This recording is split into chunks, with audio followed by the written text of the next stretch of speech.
What's up, beauties and handsomes? Today I am going to be showing you 3 variations of the lunge. One that is more beginner friendly, and then taking it up from there.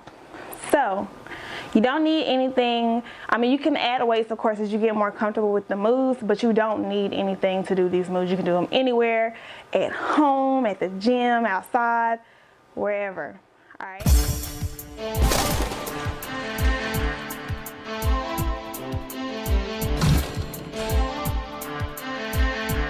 So for the beginner level, or the more beginner friendly lunge, we're gonna do a stationary lunge. So you're gonna stagger the feet, one foot in front of the other. Come in, bringing that foot up on your toes.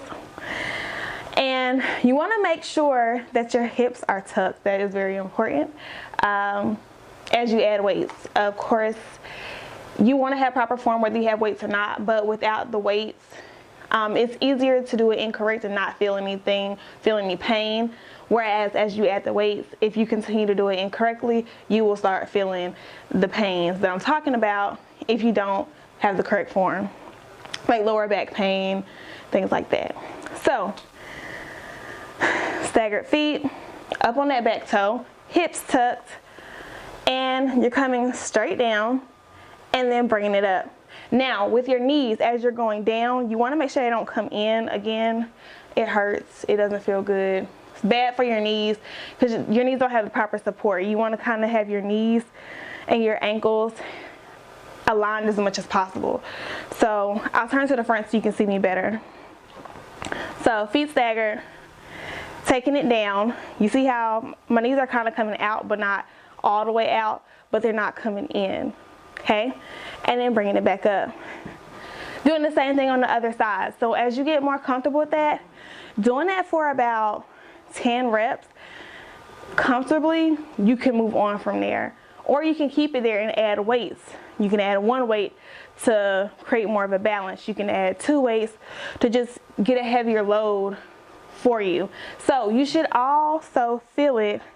For your back leg, you should feel it more so in your back side, so your glutes and your hamstrings. In the front, you should feel it more in your quad. I mean, you'll feel it in your entire lower body. But for this leg, you should feel it more up here. And for that back leg, more on the back side. Okay, so like I said, once you get comfortable there, you can move on. So, taking it up a notch, we're going to do reverse and forward lunges. So, for me personally, reverse lunges are easier and less stress on my knees. So, for the reverse lunge, you would stand with your feet about shoulder width apart, maybe a little bit closer, and you would just step the foot back. Again, making sure the hips are tucked in and keeping your chest up. So I'll turn to the side so you can see that better. Taking it back, taking it back. Okay? And for the forward lunges, it's just the opposite of the reverse lunges. You would just take it forward. Again, creating that 90-degree angle. Hips tucked, chest up. So I'll show you from the side so you can see it better.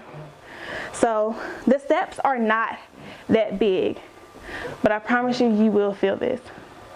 Okay? So that is the second level, more intermediate level. Again, you can add 1 weight, 2 weights, overhead weight. You can do a whole lot with those. So as you get more comfortable with just the basic back and forth, you can add on your own little twist to it to make it more challenging for you. Again, 18 to 20 max. If you can start doing those comfortably like it's nothing for you to do 15 or 20 of them with no weight, definitely add some weight or do something different with that lunge. All right, so from there, okay, and with weights, sorry, I know I'm going back, but if you have weights, once you start being able to do 12 and you don't even breathe heavy, it's time to move on up in the weights, or again, doing something different with that weight to challenge yourself in a different way with that same exercise. So lastly, I have the I guess you call them the Bulgarian split squats. So this is for the more advanced level. You would put one foot up. A chair would be better, but I don't have a chair with me right now. So I'm just gonna use the couch, and it's kind of unstable because it's cushioned, but concept is still the same. So you don't want your front foot to be too far away, because then it's not going to create that 90-degree angle that you need to protect your knees, because again, you want your knees and your ankles to be as aligned as possible. So again, hips tucked and just taking it down,